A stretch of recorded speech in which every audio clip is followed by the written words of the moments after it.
Hello friends. आज हम बात करेंगे वज़न कम करने से लेके एक इम्पॉर्टेंट कॉन्सेप्ट पर। यूजुअली जब कभी भी लोग वज़न कम करना चाहते हैं तो वो या तो डाइटिंग पर फोकस करते हैं या एक्सरसाइज पर फोकस करते हैं। डाइटिंग का मतलब ये है कि कैलोरीज कम खाना ताकि आपका ओवरऑल बॉडी में कैलोरी का लॉस और वज़न कम हो जाए, और एक्सरसाइज करके आप कैलोरी कंजम्पशन को बढ़ाते हैं ताकि आपका वज़न कम हो जाए। लेकिन जब कभी भी आप वेट लॉस करना चाहते हो तो ये दोनों ही चीज़ों को एक साथ करना बहुत ज़्यादा ज़रूरी है। और ऐसा क्यों है, आज उस चीज़ को डिस्कस करेंगे। यदि आप सिर्फ एक्सरसाइज करेंगे या यदि आप सिर्फ डाइटिंग करेंगे तो दोनों ही अप्रोचेस पूरी तरह से सक्सेसफुल नहीं होते और थोड़े टाइम के बाद आपका जो वज़न कम करने का इरादा था वो काफ़ी हद तक फेल हो जाएगा। आज इस एस्पेक्ट को डिस्कस करेंगे कि ऐसा क्यों होता है और इसको बचने के लिए हमें क्या-क्या चीज़ों का ध्यान रखने की आवश्यकता है। टॉपिक पर जाने से पहले जो लोग हमारे चैनल पर नए हैं उन्हें वेलकम करूँगा और उनको और हमारे रेगुलर व्यूज़ को रिक्वेस्ट करूँगा कि वीडियोस को लाइक करें, चैनल को सब्सक्राइब करें और वीडियोस को एंड तक देखें, अपने फ्रेंड्स, फैमिली, रिलेटिव के साथ शेयर।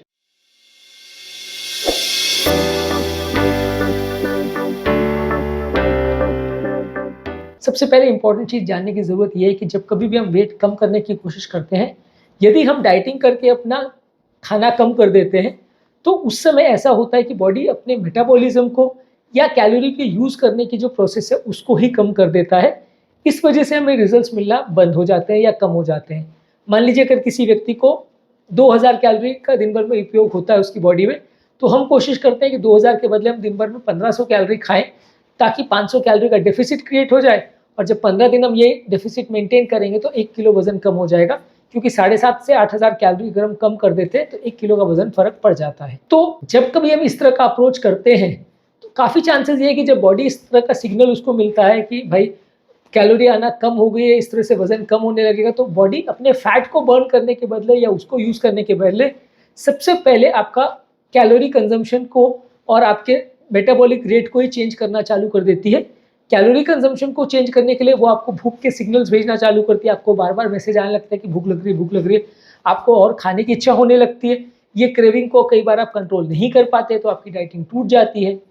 इसके अलावा बॉडी अपना मेटाबॉलिज्म को भी कम कर देती है, यानी कि आपके शरीर में पहले अगर 2000 कैलोरी यूज़ हो रही थी, तो भी 1500 कैलोरी यूज़ होने लग जाएगी। तो फिर अगर आप 1500 कैलोरी खाओगे और 1500 लॉस करोगे, तो बैलेंस बना रहेगा और आपका वज़न कभी भी कम नहीं होगा। आप महीनों सालों तक भी डाइटिंग करते रहे, परेशान होते रहें, साइकोलॉजिकल स्ट्रेस में जाते रहें, लेकिन क्योंकि बॉडी ने अपना मेटाबॉलिज्म ही कम कर दिया है, तो उतनी ही कैलोरी कम करने से आपका वज़न कम नहीं होगा। आप फिर और कम करके मान लीजिए 1000 पे आ गए, तो बॉडी कम से कम 1000 नहीं तो 1100-1200 तक ले आएगी। तो फिर आप महीनों सालों तक लगे रहेंगे, अपने आप को भूखे मारते रहेंगे, लेकिन आपका मेटाबॉलिज्म कम होने की वजह से आपकी बॉडी वीक फील करेगी, काम नहीं कर पाएगी और आपको वज़न कम नहीं हो पाएगा आपका। और ये बॉडी अपना मेटाबॉलिज्म को कम कैसे करती है? बॉडी मेटाबॉलिज्म को कम करने के लिए आपकी मसल्स को जो कैलोरी जा रही थी, वो भेजना बंद कर देती है। हार्ट को जो एक्स्ट्रा कैलोरी जा रही थी, वो भेजना बंद कर देती है। ब्रेन को जो एक्स्ट्रा कैलोरी जा रही थी, वो भेजना बंद कर देती है। तो जब ब्रेन को कैलोरी नहीं जाती तो आपको नींद आने लगती है, कमज़ोरी लगने लगती है। मसल्स को एनर्जी नहीं जाती है तो मसल्स वीक हो जाती हैं, आपको करने की काम ताकत नहीं मिलती है।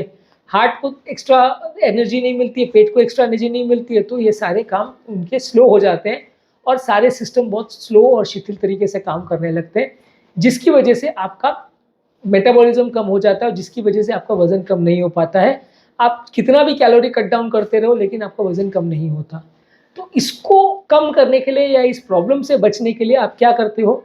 आप मेटाबॉलिज्म को बढ़ाने के काम करते हो, और हमने एक ऑलरेडी सेपरेट डिटेल वीडियो किया है कि मेटाबॉलिज्म को कैसे बढ़ाया जाता है।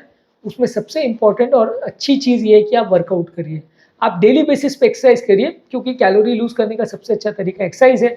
तो जब आप डेली बेसिस पे रेगुलर एक्सरसाइज करेंगे तो काफ़ी चांसेस हैं कि आपका बॉडी का मेटाबॉलिज्म बढ़ जाएगा और आपका वज़न कम होने लग जाएगा। यानी जो बॉडी अपने मेटाबॉलिज्म को कम करने वाली थी, उसको सडनली दूसरा सिग्नल मिलेगा कि नहीं, मेटाबॉलिज्म कम करके काम नहीं चलेगा, बॉडी को काम भी करना है, एक्सरसाइज भी करनी है, या एक्सरसाइज के लिए भी मसल्स को ताकत चाहिए। तो फिर बॉडी को मजबूर होकर अपने फैट के सेंटर्स को जलाना चालू करना पड़ेगा। और जो आप एक्चुअली चाहते हो कि आपका मोटापा कम हो, यानी फैट सेल्स की बर्निंग हो, वो कंपैरेटिवली तभी चालू होगी जब आप एक्सरसाइज भी साथ में करोगे। सिर्फ एक्सरसाइज करने से या सिर्फ आपके खाना को कम करने से आपको उतने अच्छे रिजल्ट्स नहीं मिलेंगे।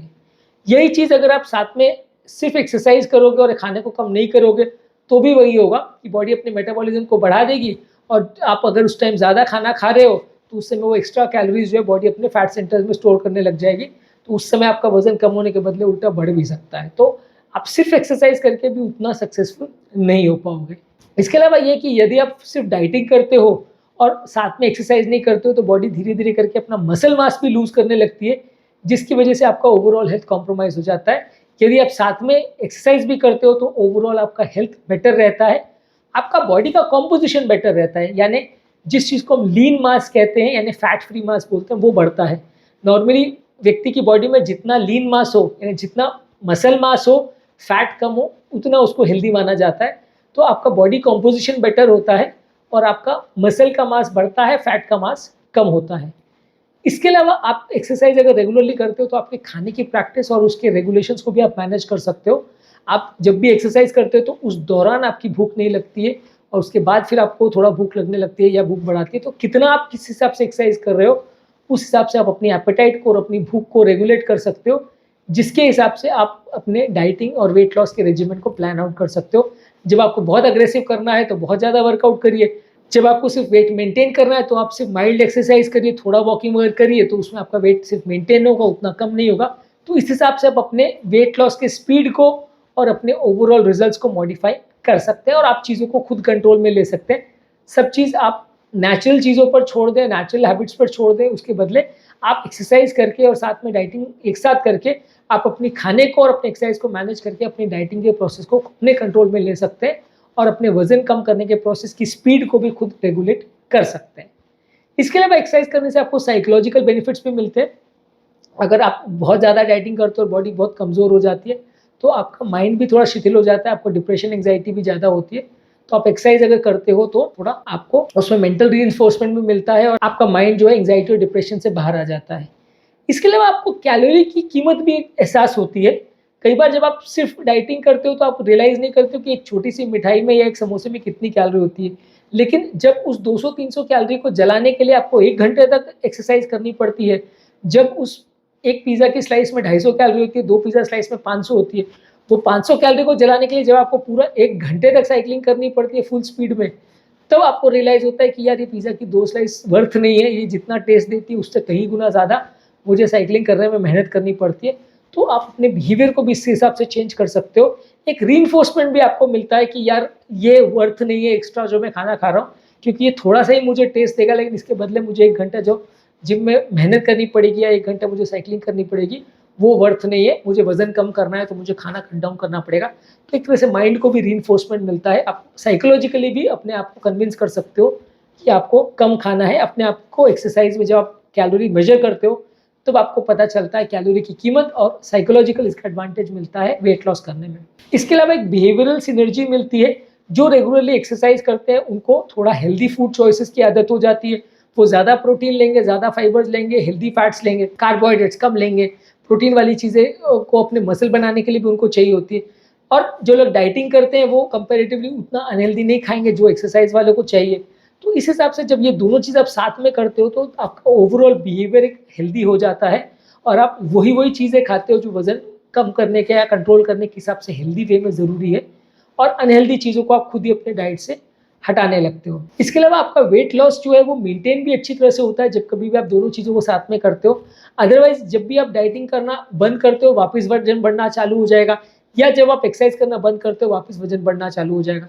दोनों चीज़ों को जब आप एक साथ में करते हो तो आपको बेटर रिजल्ट्स मिलेंगे और आपका काम सिनर्जिस्टिकली चलेगा, लंबे समय तक चलेगा। और आप एक्सरसाइज और उसको अगर थोड़ा रेट में भी डाइटिंग को भी साथ में करते रहोगे तो भी वेट वापस से बढ़ना चालू नहीं होगा। लॉन्ग टर्म आपकी फिटनेस भी अच्छी रहेगी, बॉडी की कंपोजिशन भी अच्छी रहेगी और ओवरऑल आपका वेट लॉस जो है वो सस्टेन रहेगा। इसके अलावा बॉडी में जो एक्सरसाइज और डाइटिंग का रिस्पॉन्स है वो भी काफ़ी वेरिएबल होता है। कई लोगों को डाइटिंग से अच्छा रिस्पॉन्स मिलता है, कई लोगों को एक्सरसाइज से अच्छा रिस्पॉन्स मिलता है। जब दोनों हम साथ में करने लगते हैं तो दोनों का सिनर्जिस्टिक कॉम्बिनेशन होता है जिसकी वजह से वेट लॉस ज़्यादा अच्छा होता है। तो दोनों को साथ में करने से हर बॉडी को ज़्यादा बेटर रिजल्ट्स मिलेंगे, बजाय इसके कि हम सिर्फ एक पर फोकस करें। क्योंकि अगर आपकी डाइटिंग उतनी स्ट्रांग नहीं है तो आपका वेट लॉस उतना नहीं होगा, आपका बॉडी का रिस्पॉन्स अच्छा नहीं है तो वेट लॉस अच्छा नहीं होगा। वही एक्सरसाइज के लिए भी है, आप एक्सरसाइज कर करके भी थक रहे हो लेकिन बॉडी आपका रिस्पॉन्ड नहीं कर रही, तो जब दोनों को एक साथ में करेंगे तो ज़्यादा चांसेस है कि आपकी बॉडी ज़्यादा अच्छा रिस्पॉन्ड करेगी और आपका वजन ज़्यादा जल्दी और ज़्यादा अग्रेसिवली कम होगा। आपके दिमाग में पॉजिटिव रीइंफोर्समेंट या एक अच्छा बैलेंस क्रिएट होगा। आपको एक्सरसाइज करने में भी और डाइटिंग करने में भी ज़्यादा खुशी मिलेगी जब आपको अच्छे रिजल्ट्स मिलेंगे। तो आज के टॉपिक में हमने बात करी कि क्यों एक्सरसाइज और डाइटिंग को साथ में करना ज़रूरी है। इनमें से किसी भी एक चीज़ पर यदि हम फोकस करते हैं और दूसरे को यदि हम छोड़ देते हैं तो उतने अच्छे रिजल्ट्स नहीं मिलेंगे। हमको अगर अच्छे रिजल्ट्स चाहिए तो दोनों को एक साथ और उतनी ही एग्रेसिवनेस के साथ करना ज़रूरी है। तभी हम लॉन्ग टर्म अपने वजन को कम कर पाएंगे और जल्दी रिजल्ट्स हमें मिलेंगे। उम्मीद करूँगा कि आज के टॉपिक में कुछ नई बातें जानने को मिली होगी। जो लोग हमारे चैनल पर नए हैं उन्हें चैनल पर वेलकम करूंगा और उन्हें और हमारे पुराने व्यूअर्स को रिक्वेस्ट करूंगा कि हमारे वीडियोस को रेगुलरली देखते रहें, वीडियोस को लाइक शेयर और फॉलो करें और उनको फ्रेंड्स और रिलेटिव्स के साथ जितना मने शेयर करें।